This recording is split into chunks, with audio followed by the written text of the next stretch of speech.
here? Well, it has increased our resilience to a very big degree. Not the EDCA sites. The EDCA sites are merely logistical sites in Philippine bases, which the Philippine government before has committed that would be used for humanitarian assistance and disaster response. And as a matter of fact, I have the proof that the United States is one of the first countries to assist us, particularly with airlift capabilities, which is not cheap at all. Just to deploy the fleets of Hercules aircraft to augment us, and more importantly, the Ospreys, which bring goods in bulk to areas without runways, it has a big cost, uh, hundreds of millions of dollars just to deploy here. Okay, so that is the number one benefit. However, the use of the EDCA sites has been marginal because some of these we still have to sell the land and tenurial issue. I And this see. happened before I assumed. I see. So are you saying that the nine EDCA sites, while they are declared as nine, it's been marginal. They haven't been fully put up because of land disputes. Is that correct? Or meron na nakatayo doon?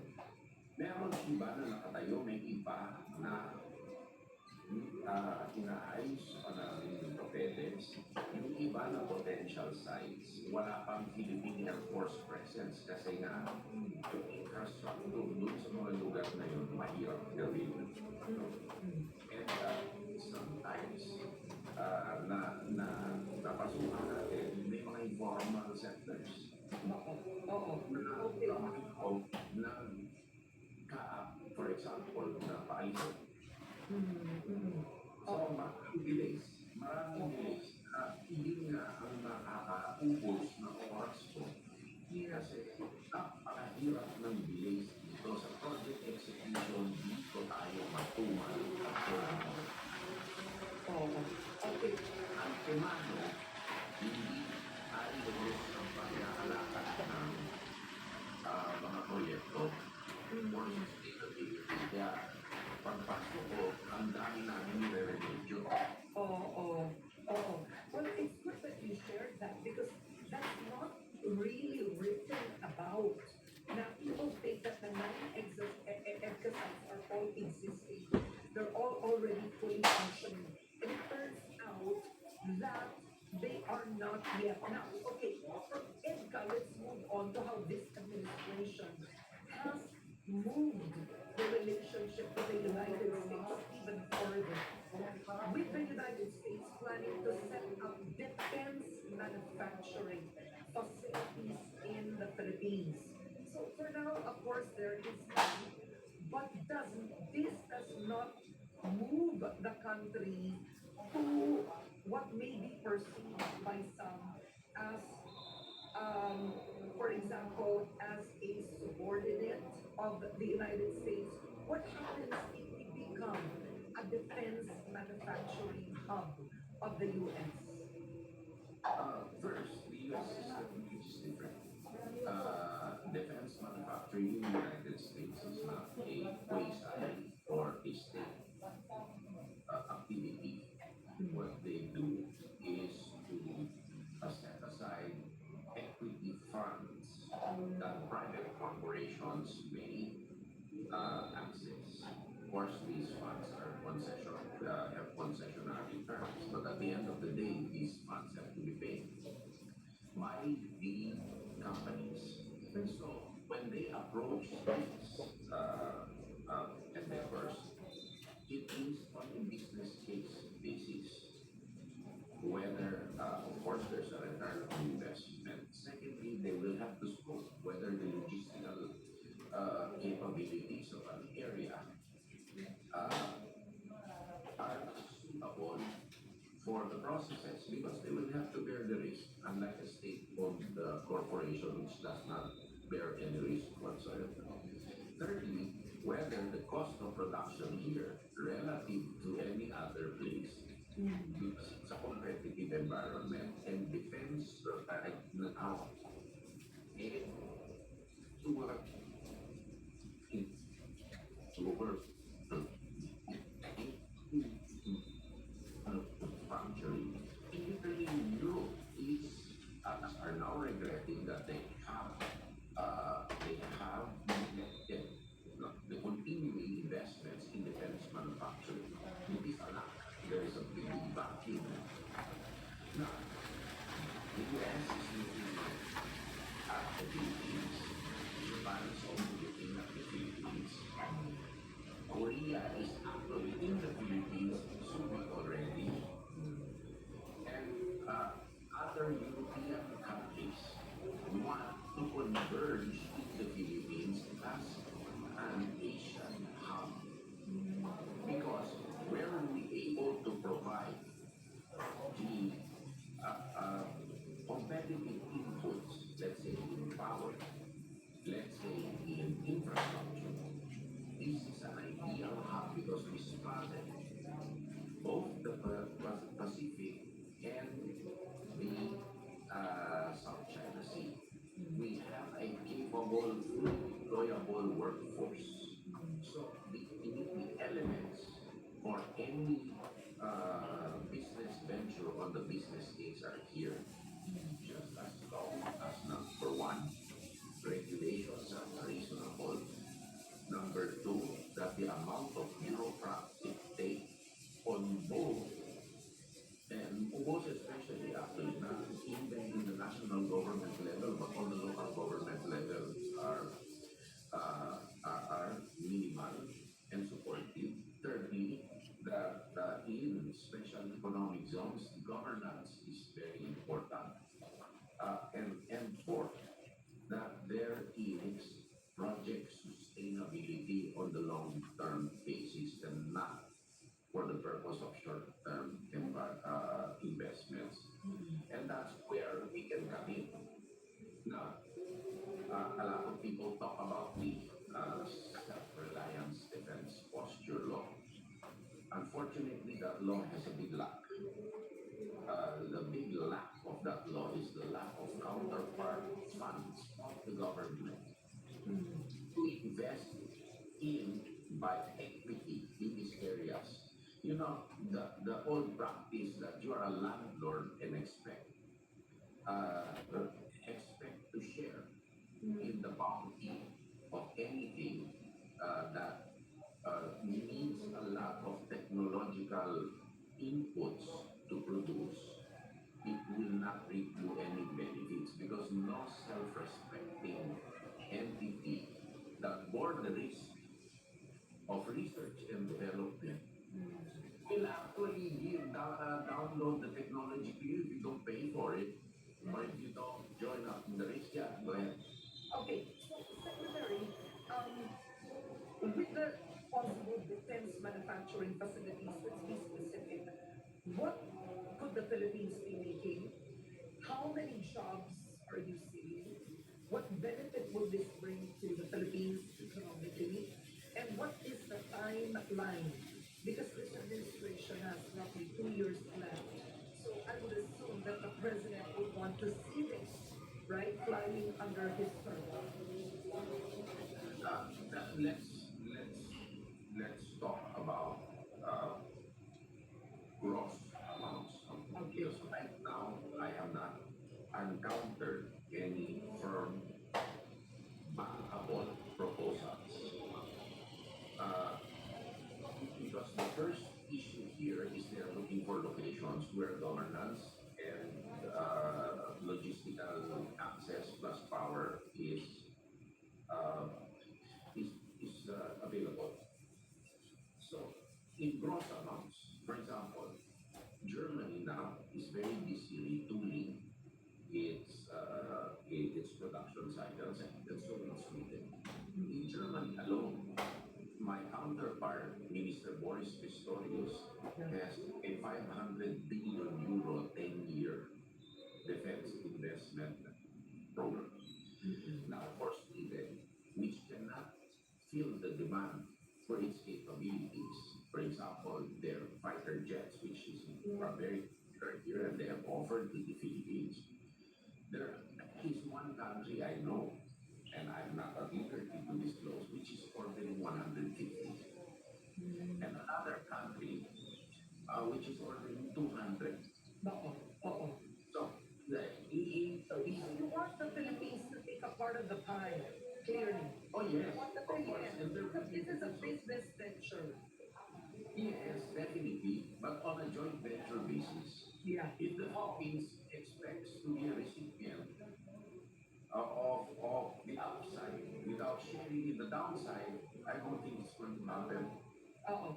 Okay, so are there ASEAN countries right now that are manufacturing hubs of defense facilities? Are there? Not to a great extent, except for Singapore. Singapore, what does Singapore Singapore has, do? yeah, and Singapore has its own defense industry, actually. And to a limited extent, Indonesia. Okay, Because so Indonesia military has always been very powerful. uh-oh. So is it just the United States, or are you opening the Philippines to manufacture defense facilities for other countries like Japan or Korea? Open all like-minded countries, and we've received interesting proposals or interested proposals from, for example, the UK, France, even the Baltic countries are scoping the area. And the South Korea is here, as I said, and Japan, of course, which has been a very reliable partner with whom we are also acquiring a lot of our capabilities, also is scoping the area. Oh, okay. So, some may worry that this may make us a target if conflict breaks out. The fact that we manufacture defense facilities from the U.S. The defense products? Do you think this is? I mean, this is a concern. No, Karen, I'm glad you asked that question because I don't see the logic. If we are to be a target, there is a bad intention in the first place. We are going to be a target because one country wants us in the first place. And where the Philippines is, it is really, it really is a target for a salivating big power that wants access to the Pacific. The argument that we become a target, we become a magnet, to me is gaslighting, and it falls squarely into the narrative of China. Because if they have no bad intention in the first place, why worry? All right. Now, from the possibility They of a supply, they supply their goods to prolong a lot of conflicts. They should look at themselves in the mirror. All right. Now, from the Philippines opening itself up as a defense facility manufacturer, another big, another big, I would say, this is in terms of defense and this administration, is the PAC Silica was signed, I believe, a few days ago, right? And the Philippines and the US signed a declaration joining PAC Silica. So this international coalition designed to secure supply chains for AI semiconductors, advanced manufacturing, still on an economic level, but still manufacturing. Okay, let's talk about PAC Silica. Is this a game changer for the country, also in terms of revenue stream? Of course, it should be a game changer because even in the raw materials alone, the critical minerals, the Philippines actually, that's why it is also agriculturally marginalized. It's because it's one of the most heavily mineralized countries in the world. And unfortunately, the anti-mining lobby, the anti-responsible mining lobby has been approaching the issue on a basis which is not totally scientific, and it has only resulted in the proliferation of small-scale mining, which is ultimately very damaging to the environment. And so I think the Philippines can tap into that critical space because of the fact that we have the raw materials.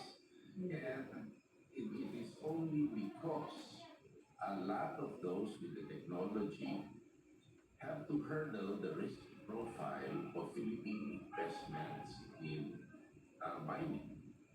And then if the risk profile of the investments because of bureaucratic conflicts or delay infrastructure, it only serves to advance the purpose of illegitimate miners, and we have got a lot of them. Okay, so the Philippines is the 13th country to join this coalition. The others include Australia, Japan, South Korea, Singapore, India, and the United Kingdom. And in the Philippines, China did join. well, it's not on the list that I have right now. But those are 30 countries who we can say they're bonds of one or the other, but they joined them. So I was just asking. Yeah, yeah. So, well, in this list that I have, they didn't join. I guess you would know if they joined. They did not. But here it says that part of the details is a 1.6 hectare industrial zone that will be set aside for relatively 4,000 acres, so 1.6 hectares in the Luzon Economic Corridor. Okay, can you describe it for us? What would it look like if you found the land? Ano ba to? I'm not too familiar with it, but it will also, and I'm happy about it because then it will devote the land into something really productive rather than speculation. Okay. And what we need to do in that place, you have to have nice roads access, you have to armor the place against natural disasters, you have to provide not only base loads but also standby power because the semiconductor industry is critical. Power is critical, particularly if the filters do not work because only microns of dust will destroy a whole batch of chips. Okay, so this economic security zone within the Luzon Economic Corridor, will any of our PEZAs, our economic zones, do at this point, or given the fact that this is specifically for AI, semiconductors, possibly even defense manufacturing, could this be included there, or iba yun? Defense manufacturing, the PESAs will do, but because of operational security, a lot may not qualify Okay. because that zone is a highly secure zone. Now, for the IT, the Luzon Growth Corridor, they may find that for a process in that for any product, maybe one location may be ideal within the corridor or another. And it is or a full concentrated hub. But definitely that has to be a port of entry, whether by sea or by air. So is it straight Cagayan? Ano? Oo, sa tingin ko, the most logical will be the Clark Subic area. Yun talaga, oo. Anyway, hindi pa naman na-fully maximize yung area for the last how many years. Kaya na kami sa defense at saka sa AFP, irereklamo namin na walang benepisyo sa amin yung BCDA. For 40 years, 45 billion lang na ibigay sa atin yan. At the loss of Clark, for example, at ng Fort Bonifacio, na hindi lang yung kita ang hinahanap natin, na kailangan pa nilang ilahad sa amin ang detalye kung magkano talaga ang kinita. At nag-aabang na ako na magsabit sila dahil labag sa batas yan at ang may-ari ng lupa na yan. Sa katunayan, ang trustee ay ang armed forces.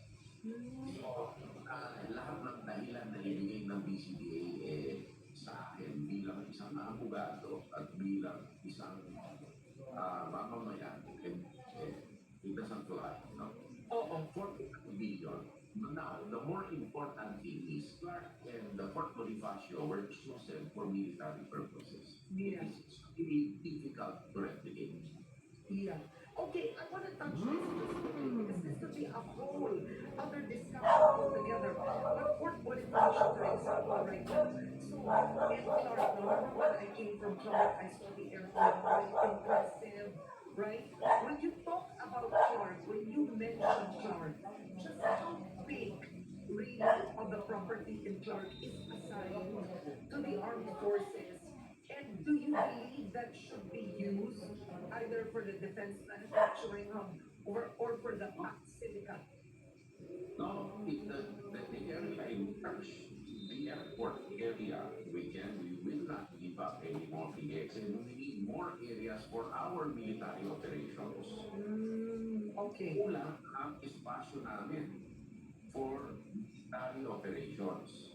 And the return for what the armed forces has given up is minuscule. Oo. Kumbaga, parang oo. Yeah. So, like yung Clark Airport, this is just quickly now. So, was that sold? The airport where Clark is right now, was that sold? Was transferred to the PCBA but the transfer was on condition that the revenue will come to us Yes. for modernization. Oo. Yeah, hindi nangyari.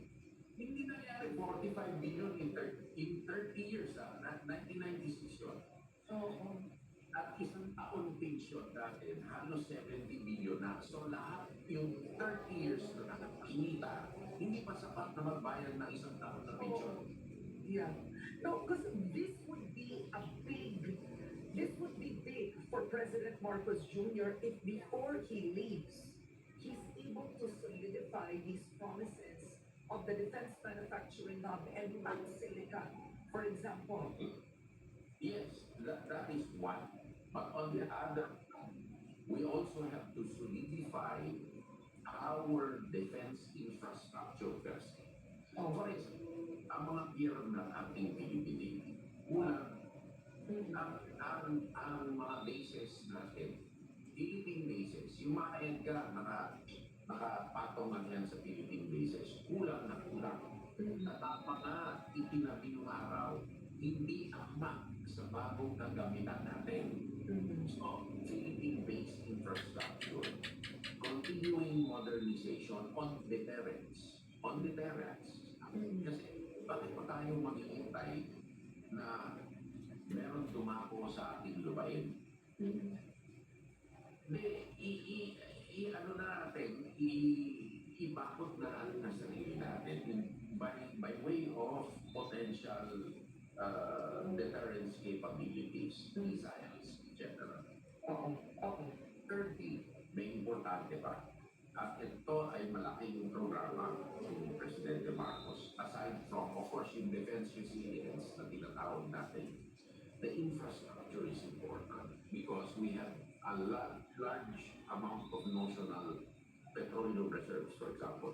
Pero dahil walang pag-iimbaan nito, dahil nga ang bases natin at ang military properties, hindi pa nakatitulong marami na. Busy kami kasama ng soldier, ni Soldier Lelen, na magpatituloy niyan ang DFI. Kailangan gawin natin ang bases na may secure area, palaki, na self-sustaining. Kung hindi, masisira ang bagong kagamitan natin. Sayang na pera na ginastos dyan. Oo. Hindi tayo pwede tuminan sa forward direction natin dahil ang ating estado, ang ating karangalan bilang bansa, mataas na yun sa mundo, lalo na, with that is why also defense engagements with India, with Europe are very important because they are also assisting us Mm, in the Straits of Hormuz. Our defense attaches mm, are working double time to assist their DMW counterparts yeah. to make sure our seafarers are safe with the help of our European and other allies. Mm, Lastly, also, there is a continuing program for veterans health care that is led by the president. Decentralization of medical care for veterans mm. and to tear down the decrepit Veterans Memorial Medical Center. Okay. Luma na to at saka nag-cost. Oo.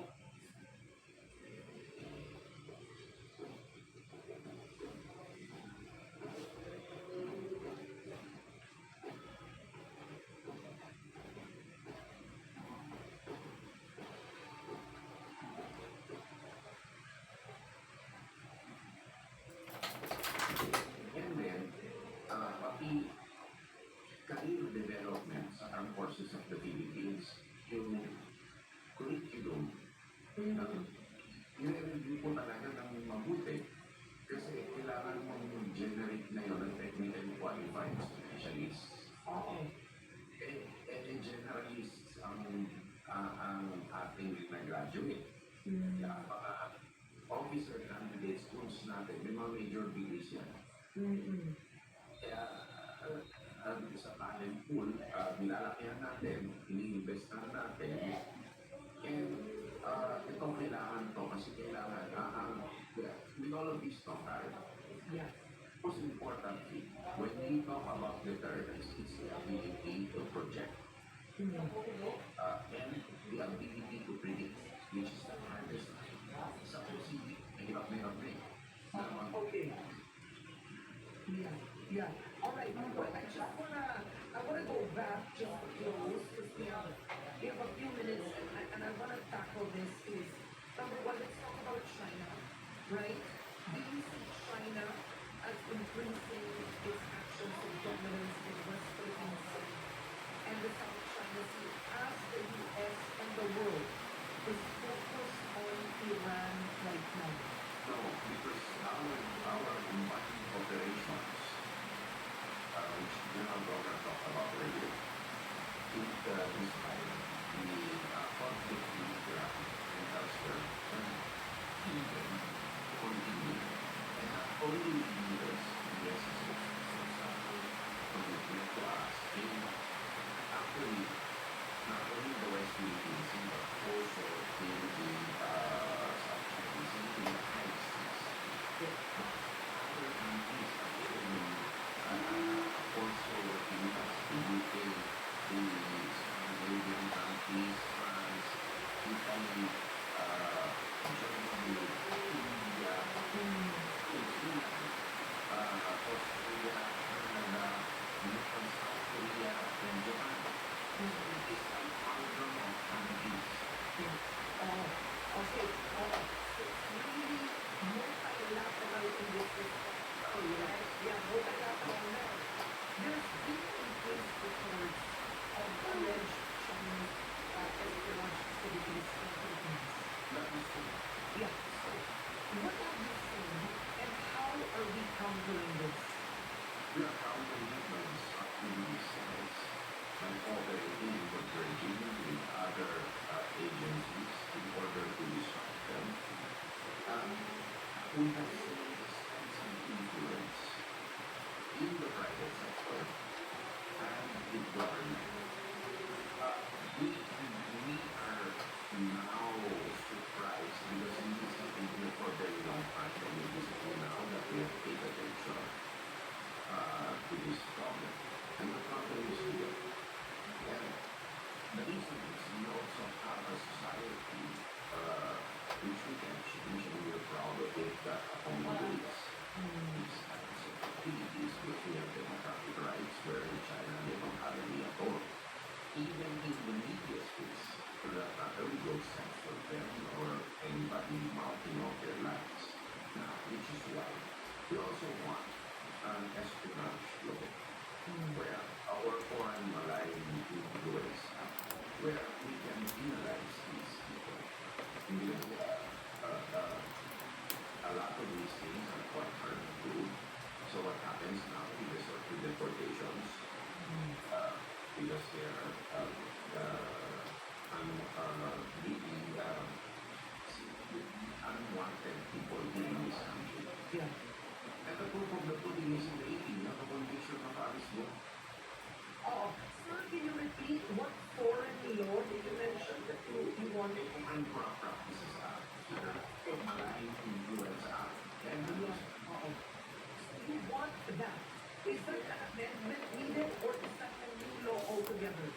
well, it's an amendment to the existing espionage law, but it will turn out to be a very, very new law. And Okay. we want to punish those that facilitate the foreign or Filipinos who have a more religious responsibility in this. Okay. Now, are you concerned about the visa-free entry for Chinese nationals? Because at the end of the day, there's a balance concern with the tourism targets of the country.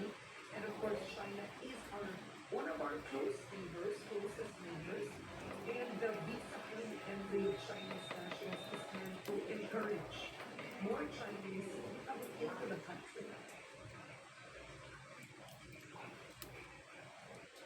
Well, there are many ways of doing it. Countries that come in here can only authorize ports of entry and exit. Now, this is the irony of it. What I saw, I was in the airport the other day, that there is still a very significant imbalance between China and the Philippines. Is there are a lot of Filipinos going to Shanghai on group tours and families at that?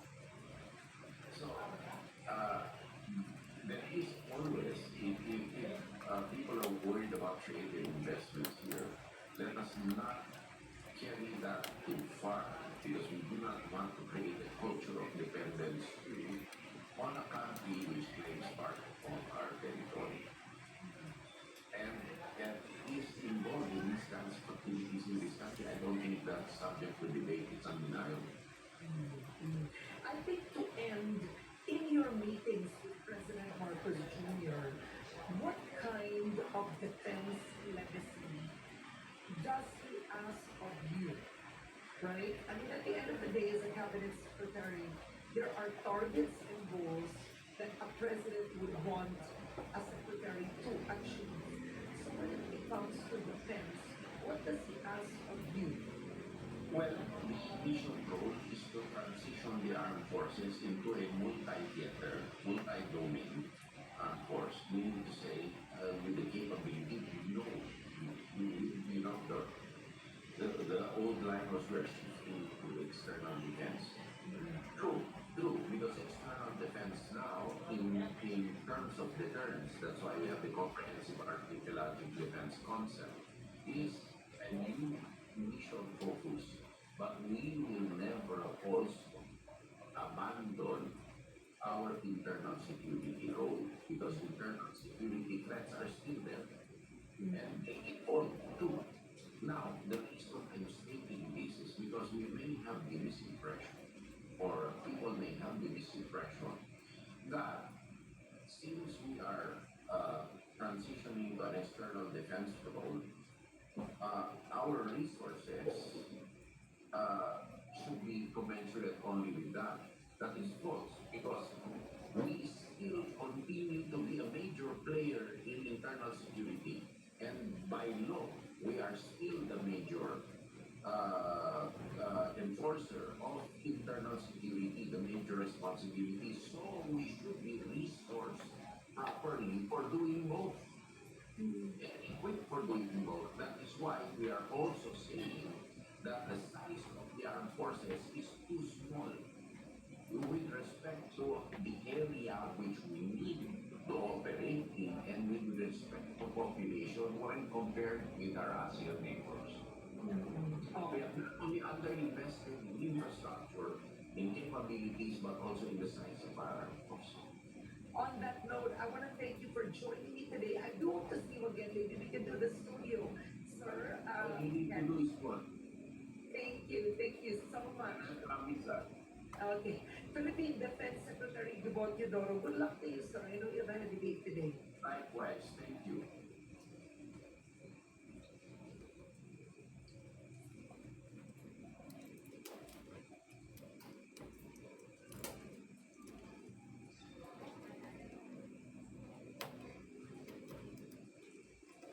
Now, you kept mentioning Sami Uy in the hearing.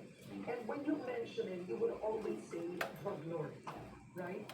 Explain to us, Sami Uy in Davao is known to be a very close friend of former President Duterte. That's quite open.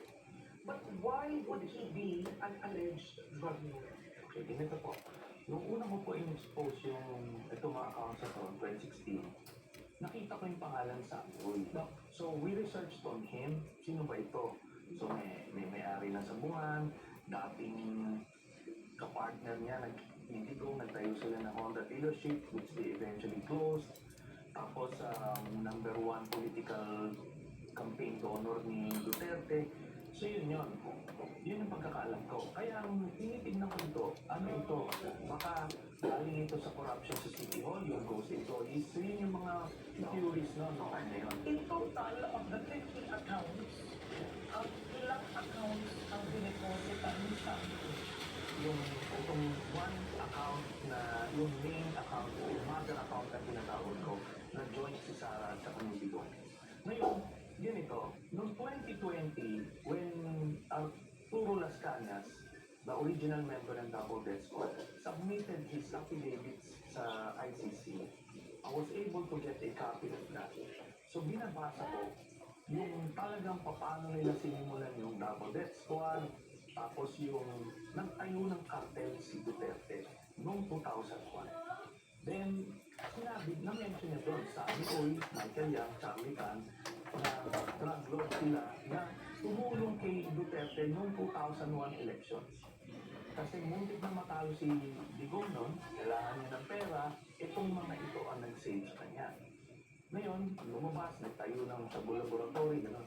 Eh, sabi ko, Sami Uy, Las Cañas said this. yes, Affidavit. yes, affidavit. Allegedly, saan nagtayo ng Shabu Laboratory? Sa Davao. So, iba't ibang cases sa Davao. Si Sami Uy yung tagakuha ng mga apartment, yung bahay. Siya yung front na businessman. Si Michael lang naman yung bayad connection nila sa mainland China. Then si Charlie Tan naman yung contact nila sa customs. Siya yung taga-ay sa customs. So may mga roles to play sila.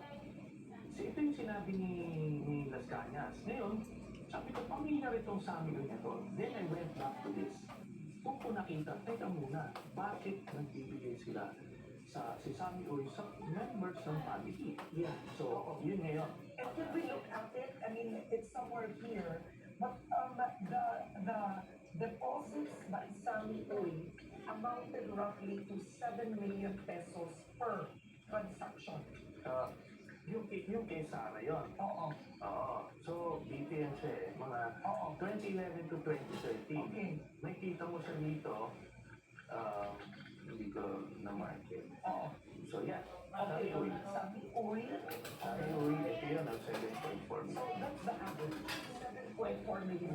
For Sara, nakakuha siya ng tatlong 7.4 million pesos. Tatlong beses.